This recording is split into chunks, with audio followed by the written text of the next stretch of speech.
बिस्मिल्लाहिर्रहमानिर्रहीम। मेरे प्यारे नौजवानों, मेरे बच्चों,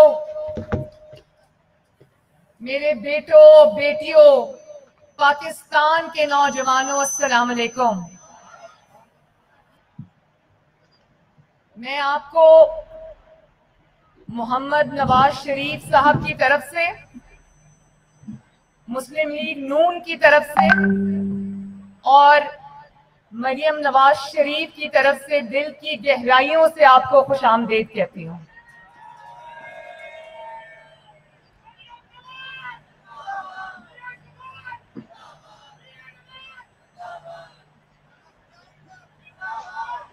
राना सनाउल्लाह तो वाकई जिंदाबाद, क्योंकि राना सनाउल्लाह को देख के हम बहादुरी देखते हैं।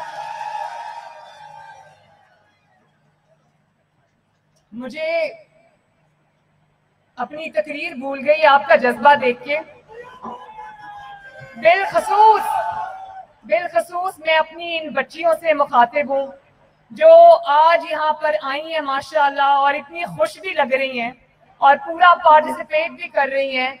तो आप सबके ऊपर मुझे बहुत बहुत फख्र है, और आपका जज्बा देख के मुझे ये समझ आ गई है कि इंशाअल्लाह ताला पाकिस्तान का जो मुस्तकबिल है वो महफूज हाथों में है।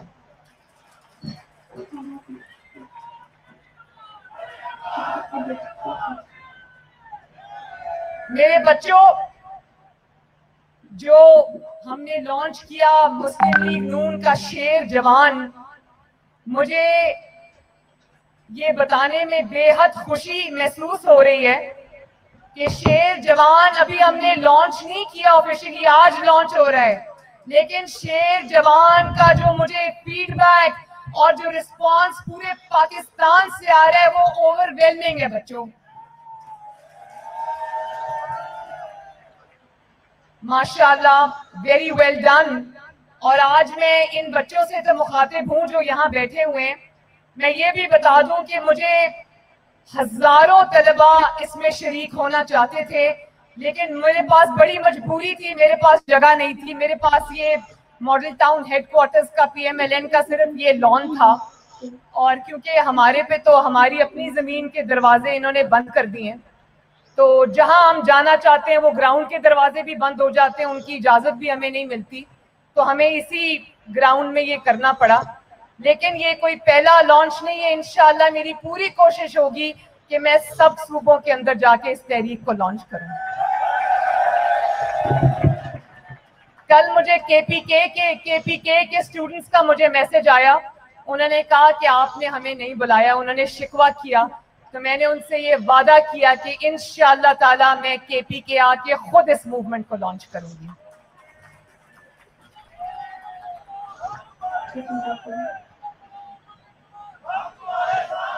अच्छा, मैंने कदम बढ़ा दिया, अब आपको बढ़ाना है कदम इंशाअल्लाह।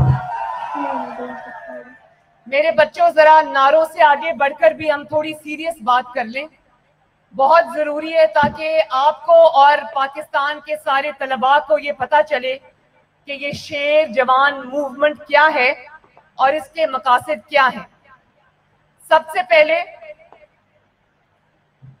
ये तहरीक तो बज़ाहिर नहीं है, इसका नाम नया है शेर जवान, लेकिन मैं दिल से ये समझती हूँ कि ये इस तहरीक के मकासद वही हैं जिसकी बुनियाद आज से 83 साल पहले, 83 इयर्स पहले, 1937 में all India Muslim students federation के नाम से रखी गई थी, जिसके सरपरस्त आला कायद आजम मोहम्मद अली जनात खुद थे, और जिसने कायद की क़यादत में तहरीक पाकिस्तान में हरावल दस्ते का किरदार अदा किया था। मुझे अब वो याद आ रहा है, मैंने लिखा है वो 1937 में कलकत्ता में मुस्लिम नौजवानों से खिताब करते हुए कायद आजम ने फरमाया था कि नई नस्ल के नौजवानों, आप में से अक्सर इकबाल और जिना बनेंगे। मुझे पूरा यकीन है कि कौम का मुस्तकबिल आप लोगों के महफूज हाथों में रहेगा। रहेगा ना? बोलो इंशाअल्लाह। तो शेर जवान, देखो कहते हैं कि इसमें खवातीन को इन्वॉल्व नहीं किया, उसमें शेर जवान जो है वो जेंडर स्पेसिफिक है। शेर जवान बिल्कुल जेंडर स्पेसिफिक नहीं है।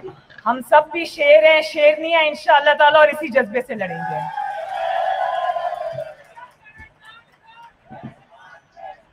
चलो नारे ठहर के लगाएंगे, पहले बात करेंगे ताकि आपको पता चले कि ये कितनी सीरियस जिम्मेदारी है आपके ऊपर, इस मुल्क की और इस कौम की। तो मैं ये समझती हूँ कि 72 ईयर्स पहले पाकिस्तान जब बना था, उसके जो अगराज और मकासद थे, जिस लिए पाकिस्तान बना था, हमें आज भी सही मायनों में उसकी इम्प्लीमेंटेशन नजर नहीं आई। तो ये शेर जवान जो तहरीक है, इसको मैं तहरीक का नाम देती हूँ, क्योंकि ये जो पाकिस्तान डेमोक्रेटिक मूवमेंट जिसको पीडीएम कहते हैं, जिसकी आवाज मियां मोहम्मद नवाज शरीफ बने और उन्होंने वोट को इज्जत दो का नारा लगाया है, मैं उस पर भी बात करूंगी अभी। लेकिन शेर जवान जो है वो मेरे आप जैसे जो बहुत ही प्रॉमिसिंग पाकिस्तान के नौजवान हैं, उनको सियासी शऊर देने की तहरीक है। शेर जवान जो है वो आपके हकूक, मेरी जो बच्चियां यहाँ पे बैठी हैं, जो बच्चे यहाँ पे बैठे हैं, इनके हकूक का एहसास और शऊर बेदार करने की तहरीक है। पाकिस्तान के नौजवानों को पाकिस्तान के क़याम का मकसद याद दिलाने की तहरीक है। पाकिस्तान के नौजवानों को इकबाल का शहीन बनाने की तहरीक है। आप सबको मादरे मिल्लत का पैगाम समझाने की तहरीक है। आप सबको आईन का मतलब समझाने की तहरीक है। पाकिस्तान के नौजवानों को जमहूरी निज़ाम पर एतमाद देने की तहरीक है।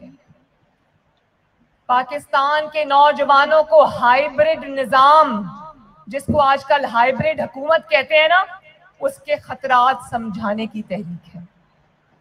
पाकिस्तान के नौजवानों यानी कि मुस्तकबिल की क़यादत जो आप में से उठेगी इंशाअल्लाह, उसको तैयार करने की तहरीक है। आपकी जो उम्मीदें डगमगा रही हैं, ख्वाब जो टूट रहे हैं, ये उनको बिखरने से बचाने की, आपके ख्वाबों को जोड़ने और समेटने की तहरीक है।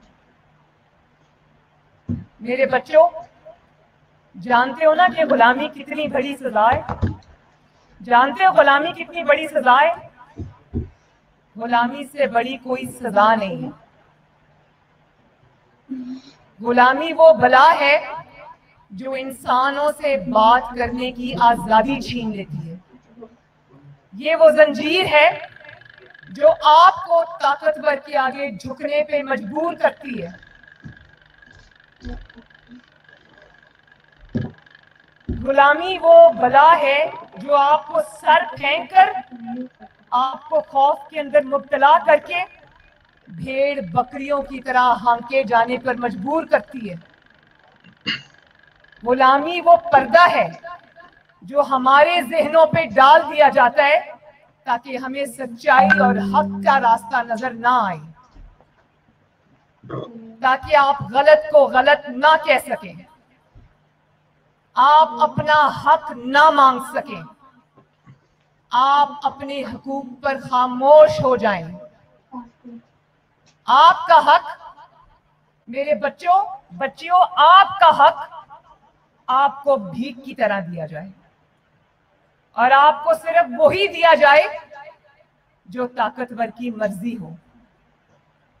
कोई अपना हक मांगे, सवाल करे, तो उसको काले पानी की सजा सुना दी जाए। अभी मुझे याद है कि कुछ दिन पहले मैंने सोशल मीडिया पे देखा कि वो वाला सूबा बलोचिस्तान, पाकिस्तान का काबिले फख्र सूबा, जिसमें सुई के मकाम से अरबों रुपए की गैस पूरे पाकिस्तान को सप्लाई होती है, और उसी बलोचिस्तान में जहां पंजाब के अंदर उनको PMLN की हुकूमत ने स्कॉलरशिप्स दिए थे, सिर्फ 600 स्कॉलरशिप्स मेरे बच्चों, 600 स्कॉलरशिप्स भी उनसे छीन लिए गए। और वो 12 दिन से बच्चे सड़कों पे रुल रहे थे, अपने घरों को छोड़ के आए थे, अच्छे घरों के बच्चे थे, आप ही जैसे बच्चे थे वो। जब मैंने सोशल मीडिया पे उनकी तस्वीरें देखी तो मुझे इतनी तकलीफ हुई कि मैंने रात को ये फैसला किया कि मैं सुबह उनके पास जाऊंगी। 12 दिन वो बच्चे लॉन्ग मार्च करते रहे, पैदल सड़कों पे रुलते रहे। इस हुकूमत में से किसी को इतनी तौफीक नहीं हुई कि उन बच्चों को जाके पूछे और कहें कि आपका क्या मसला है। जब मैं उन बच्चों के पास गई तो मैं हल्फन आपको ये बात बताती हूँ कि उनकी आंखें ना सो सकने की वजह से, घर से दर बदर होने की वजह से लाल थी, उनके बाल और उनके चेहरे गद से अटे पड़े थे। अपने घरों से माओ के बच्चे 12-12, 14-14 दिन से निकले हुए थे, लेकिन उनकी आवाज कोई सुनने नहीं आया। तो मैं ये, अगर आपका हक भी आपको भीख की तरह दिया जाएगा और आपके साथ ये सलूक होगा, तो ये चीज ना नवाज शरीफ को मंजूर है, ना मरियम नवाज को मंजूर है। और मेरे बच्चों, हम गुलामी की बात कर रहे थे ना।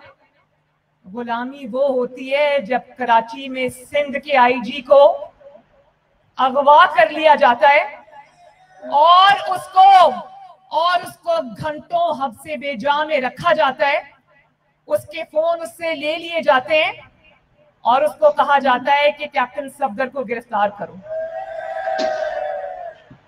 वो कहते हैं मैं नहीं कर सकता, मुझे इजाजत नहीं है, तो उसको कहा जाता है कि तुम यहां से नहीं जा सकते जब तक तुम गिरफ्तारी के ऑर्डर्स पे दस्तखत ना करो।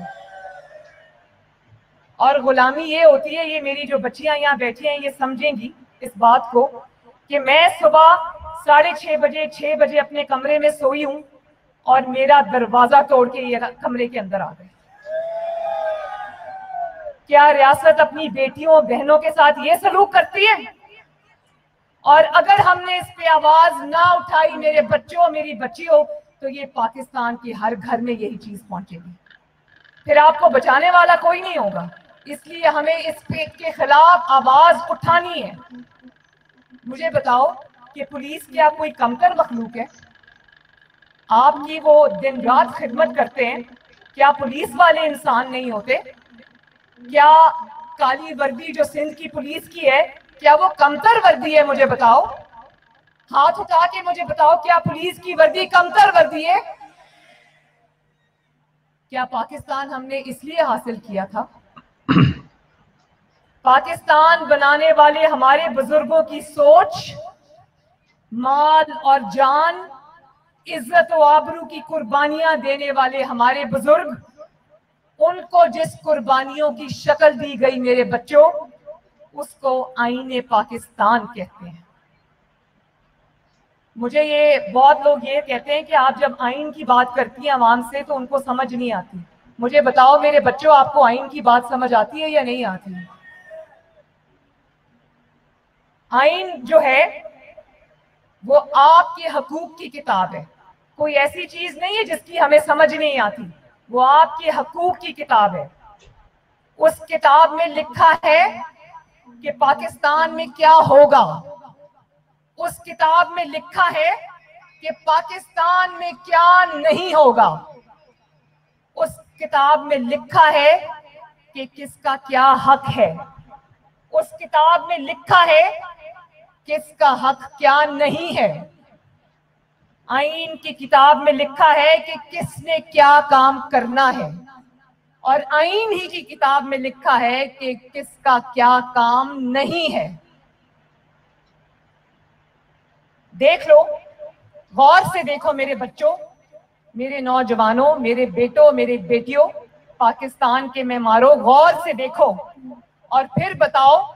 आइन की किताब पढ़ो और फिर देखो कि नवाज शरीफ के मुतालबात क्या हैं। अगर आप लोग पढ़े लिखे हो, उर्दू भी पढ़ते हो समझते हो, इंग्लिश भी पढ़ते हो समझते हो, अगर मेरे बच्चों नवाज शरीफ का एक भी मुतालबा आईन से मुतसादिम है तो ना नवाज शरीफ का साथ देना, ना मरियम नवाज का साथ देना। आप सबने मुताला पाकिस्तान पढ़ा होगा ना, पढ़ा है ना बचपन से, जिसको पाकिस्तान स्टडीज भी कहते हैं, पढ़ा है ना। उसकी रोशनी में देखो, जो भी पढ़ा है उसी की रोशनी में देखो, और फिर बताओ कि नवाज शरीफ क्या कह रहा है। नवाज शरीफ आइन की पासदारी की बात कर रहा है, नवाज शरीफ हल्फ की पासदारी की बात कर रहा है, नवाज शरीफ अदलिया की आज़ादी की बात कर रहा है। और आज मैं अभी सुन रही थी कि मुझे किसी ने एक मैसेज फॉरवर्ड किया कि ये जो सिलेक्टेड हुक्मरान है इमरान खान, वो कहते हैं कि एक जज को ऑपोजिशन बड़ा चढ़ा रही है। किस जज की बात कर रहे हैं जानते हो ना? और ये भी जानते हो ना कि काजी फाइज ईसा को किसने निकालने की साजिश की थी और क्यों की थी? कौन बताएगा मुझे कि क्यों की थी काजी फाइज ईसा को निकालने की साजिश? कौन बताएगा?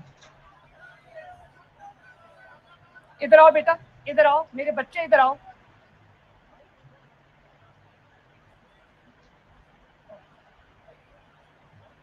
नहीं, मेरे पास आओ, मेरा माइक शेयर करो, आजो आजो। किधर गया बच्चा?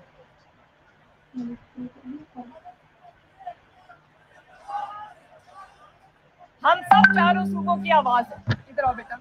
अब मुझे बताओ, इसमें आपका रिप्रेजेंटेटिव यहाँ खड़ा है, मैं उससे पूछना चाहती हूँ कि क्या आप सब लोग ये जानते हो कि काजी फाइज ईसा को किसने निकालने की साजिश की और क्यों की? करो बेटा।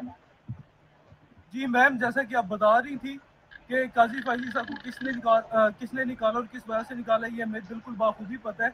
उसकी वजह ये है कि फैजाबाद जो धरना हुआ था हुकूमत गिराने का, उसके ऊपर जो सदारती रेफरेंस बनाया था इन्होंने, उसके ऊपर उनका जो फैसला था हक की और सच की बुनियाद पर, तो उस वजह से इनको निकाला गया था।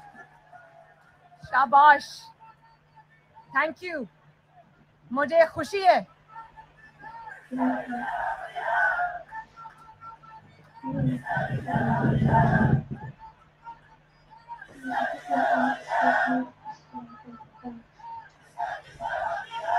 मेरे बच्चों, एक बात मैं और आपको समझा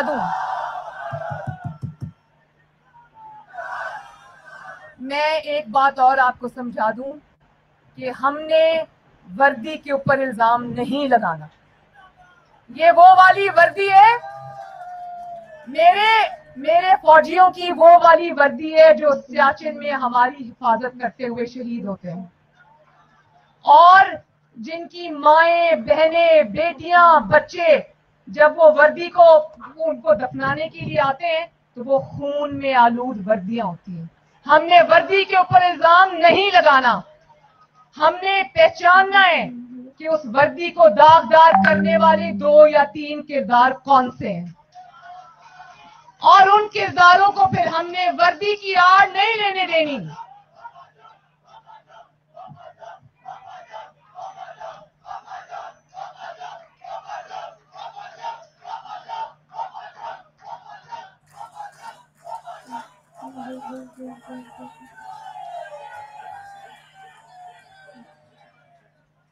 आज ये जो आप आवाज उठा रहे हो ना पापा जॉन्स के खिलाफ और पिज्जा वालों के खिलाफ, वो इसलिए है, नवाज शरीफ को समझ आ रही है कि मेरी आवाम को सब समझ आ रही है।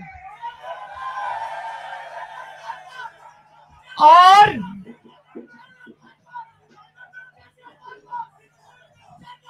जनरल आसिम सलीम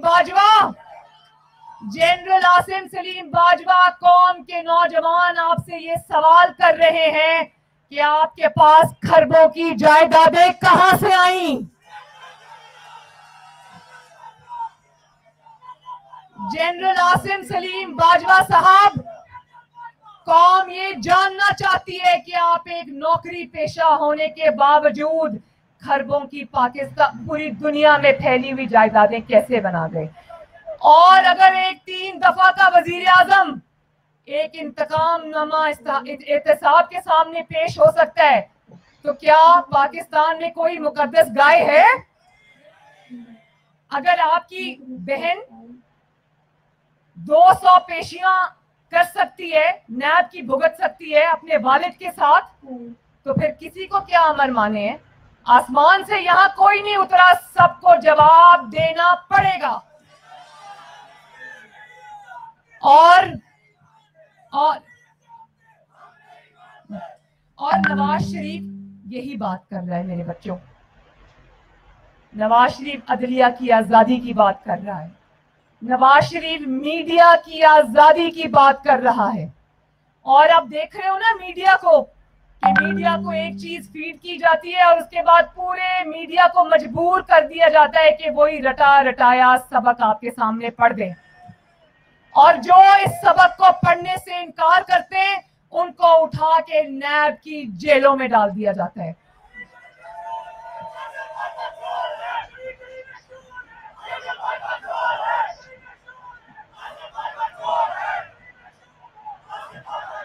और नवाज शरीफ और क्या बात कर रहा है? नवाज शरीफ कहता है कि पाकिस्तान की जो सब्ज किताब है आइन की, इसको जूतों के नीचे रोंदने वालों को सजा दो, उनको निशाने इबरत बनाओ, ताकि मुल्क के अंदर मुशर्रफ जैसे दोबारा पैदा ना हो सके। नवाज शरीफ कहते हैं कि अवाम का मैंडेट चोरी करने वालों को कटहरे में खड़ा करो, आपके कटहरे में खड़ा करो, ताकि आप उससे सवाल पूछें कि हमारा वोट चोरी करने की जुर्रत किसको हुई। पूछोगे ये सवाल? या आपको मंजूर है कि आप वोट किसी और को दो, निकले किसी और के सामने? और वोट को इज्जत दो मेरे बच्चों सिर्फ एक नारा नहीं है। वोट को इज्जत दो का मतलब मैं आपको समझाती हूँ, जरा गौर से सुनना। जब वोट को इज्जत मिलती है मेरे नौजवानों, तो आपको लैपटॉप्स मिलते हैं, आपको स्कॉलरशिप्स मिलते हैं, आपको वज़ाइफ मिलते हैं, आपको आपके जो गरीब तलबाएं आप में से उनकी फीस की अदायगी हुकूमत अपने जिम्मा लेती है। आपके लिए नए स्कूल्स और कॉलेजेस बनते हैं। पंजाब में कितने नए स्कूल्स और कॉलेजेस और यूनिवर्सिटीज बनी, आप लोग इसके गवाह हो ना। शहबाज शरीफ के दौर में गवाह हो ना। इंटर्नशिप्स मिलती हैं, पेड इंटर्नशिप्स मिलती हैं, यूथ लोन्स मिलते हैं ताकि आपको दर बदर के धक्के ना खाने पड़े और नौकरियों के लिए अपना पूरा जिंदगी खराब ना करनी पड़े।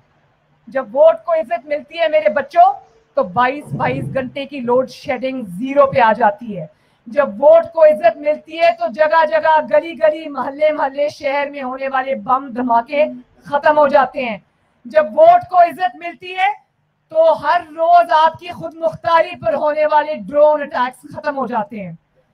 और दुश्मन, पाकिस्तान का दुश्मन खुद चल के आपकी सरजमीन पर आता है, बस में बैठ के आता है, आपके वजीर आजम के घर आता है और वहां जाता है मीनार पाकिस्तान, और 72 साल से जो उसने पाकिस्तान को तस्लीम नहीं किया, वो मीनार पाकिस्तान पे खड़ा होकर आपके वजूद को तस्लीम करता है।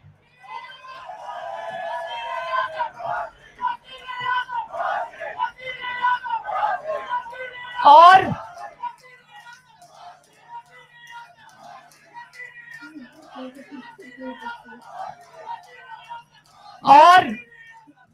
जब वोट को इज्जत मिलती है तो महंगाई 45 इयर्स की लोएस्ट पे आ जाती है। जीडीपी रेट 2.7 से या 1.7 से बढ़ के 5.7 पे जाता है और 6% उसकी ग्रोथ के चांसेस होते हैं। मोटरवेज का जाल बिछता है, सड़कों का जाल बिछता है, मेट्रो बस बनती है, ऑरेंज लाइन बनती है, सनतें बनती हैं, और पाकिस्तान में $60 अरब का सी पैक आता है। और पाकिस्तान फैटिफ से ग्रे लिस्ट से निकल आता है। और जब मेरे बच्चों वोट को इज्जत नहीं मिलती तो आपको लैपटॉप्स मिलने बंद हो जाते हैं, आपको वज़ाइफ मिलने बंद हो जाते हैं, आपकी यूनिवर्सिटीज और कॉलेजेस बनने बंद हो जाते हैं, आपकी तालीम का बजट आधे से भी कम रह जाता है, आपकी बैरून मुल्क मुफ्त तालीम का सिलसिला बंद हो जाता है, आपकी फीसें बढ़ जाती हैं, आपके घर में रोटी महंगी हो जाती है, चीनी महंगी हो जाती है, आटा महंगा हो जाता है, सेहत की सहूलियात बंद हो जाती हैं, मुफ्त दवाइयों की फराहमी बंद हो जाती है, बल्कि दवाइयों की फराहमी आवाम के लिए बंद हो जाती है। और हर घर में मसले होते हैं, आपके घरों में भी मसला होगा, मैं अच्छे से जानती हूँ।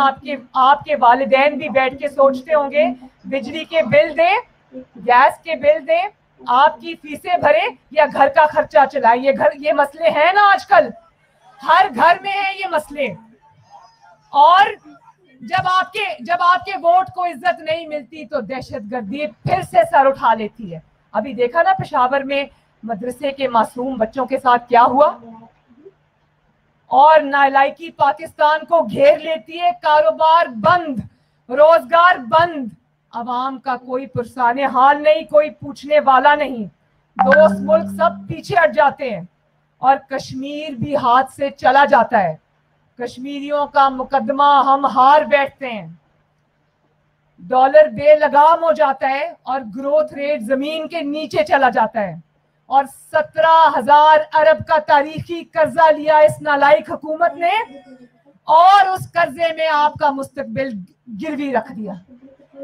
ये वो पैसा है, अगर कर्ज लिया था तो ये वो पैसा था जो आपके ऊपर लगना चाहिए था, जो आपकी एजुकेशन पे लगना चाहिए था, आपकी यूनिवर्सिटीज और कॉलेजेस पे लगना चाहिए था, आपकी तालीम, आपकी यूनिफॉर्म, आपकी फीसों पे, आपके रोशन मुस्तकबिल पर लगना चाहिए था। उससे गरीब का इलाज होना था, गरीब को रोटी मिलनी थी, बुजुर्ग और पेंशनर्स के घर का चूल्हा जलना था, बेवाओं यतीमों की कफालत होनी थी, नौकरियों का बंदोबस्त होना था। लेकिन ये 17,000 अरब का जो नया कर्जा है, ये आपकी बजाय आटा चीनी चोरों की जेबों में चला गया। ये कर्जा माफियाज की जेबों में चला गया, बिजली चोर माफिया की जेबों में चला गया, गैस चोर माफियाज की जेबों में चला गया। और क्या इस बात की गवाही देते हो कि 17,000 अरब कर्जे के बावजूद एक ईंट नहीं लगी पूरे पाकिस्तान में? मानते हो ना? मुल्क फिर भी कंगाल, और महंगाई ने घर उजाड़ दिए। ये होता है जब आपका वोट चोरी होता है, और जब एक अकल, तजर्बा और सलाहियत से आरी शख्स को उठाकर वजीर आजम की कुर्सी पे हमारे सरों पे मुसल्लत कर दिया जाता है।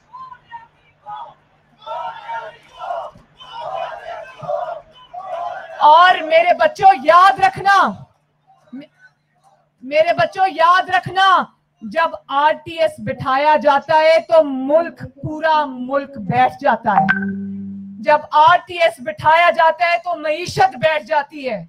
जब आरटीएस बिठाया जाता है तो अदल का निजाम बैठ जाता है, और जब अदल का निजाम बैठ जाता है तो नजरिया जरूरत के तहत फैसले आते हैं।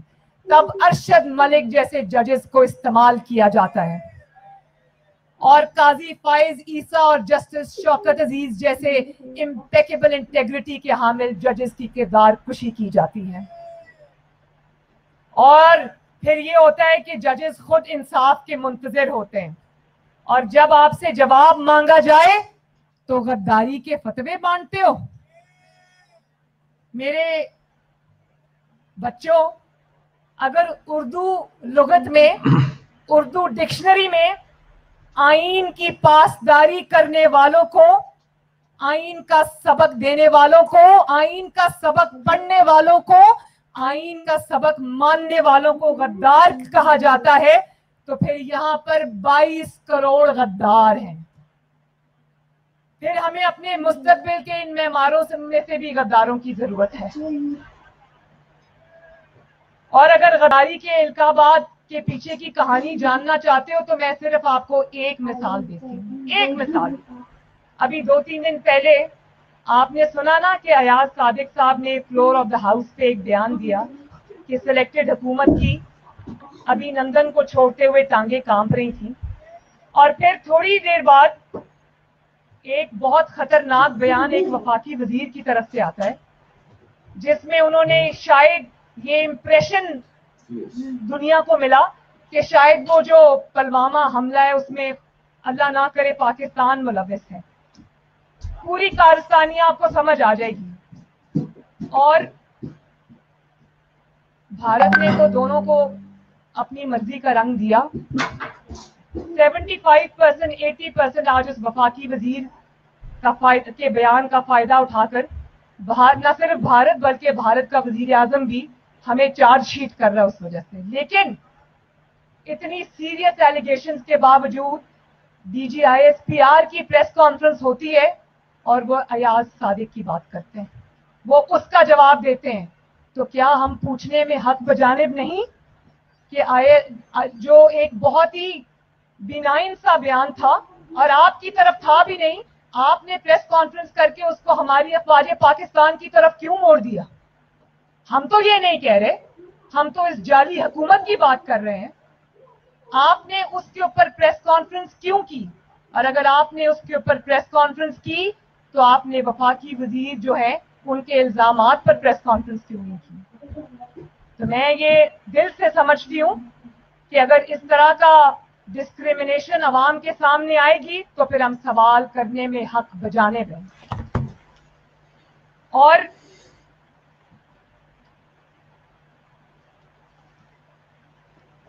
मैं ये दिल से समझती हूँ कि जो DGISPR है वो एक प्रोफेशनल सोल्जर है, हमारे इदारे के स्पोक्स पर्सन है, उनको बहुत एहतियात से काम लेना चाहिए। आप इमरान खान और जो हुकूमत है वो तो उसको तो बहुत फायदा है अगर इदारों को वो सियासत में घसीटे, उसको सूट करता है। लेकिन अफवाज पाकिस्तान को और इदारों को ये बात बिल्कुल सूट नहीं करती कि वो एक सियासी जमात के पीछे खड़े हुए नजर आए। वो उतने हमारे भी हैं, उतने आपके भी हैं। तो ये डिस्क्रिमिनेशन नहीं होनी चाहिए, ये गलत बात है, ये गलत रवायत है और इससे अवाम और इदारों के दरमियान खलीज बढ़ती है और फिर लोग कहने पे मजबूर हो जाते हैं कि जो इल्जामात आप पर लगाए जा रहे हैं वो सच है। इससे दूरी इख्तियार करनी चाहिए, इसकी इस्लाह करनी चाहिए और इसके ऊपर जो है वो इसको दोबारा इस पॉलिसी पे नजरसानी करनी चाहिए। बाकी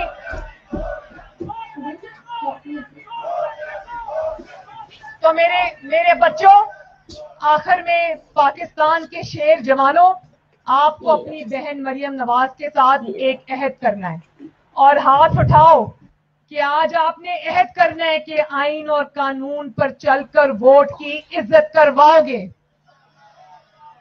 आपने अहद करना है कि आप अपनी राय, अपना वोट और अपने हक की निगरानी करोगे। आज आपने मेरे साथ अहद करना है कि आपने जमहूरी और पुरअमन रास्ते पे चलकर अपने हक के लिए आवाज उठानी है।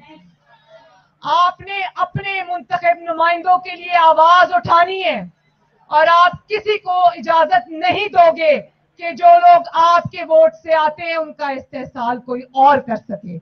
आप ही उनके मालिक हो, आप ही उनके जवाबदेही कर सकते हो। आपके वोट से वो आएंगे, आपके वोट से वो जाएंगे। और आखिर में मेरे साथ ये वादा करो कि ऐसा मुल्क बनाओगे जो अपने फैसले खुद करेगा, इंशाअल्लाह। बनाओगे ना? और जहां अल्लाह करे कि वो बहार उतरे मेरे नौजवानों, जिसे अंदेशाए ज़वाल ना हो।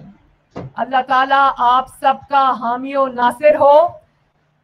शेर जवान जिंदाबाद, नवाज शरीफ जिंदाबाद, पाकिस्तान पाइंदाबाद। जीते रहो, सलामत रहो।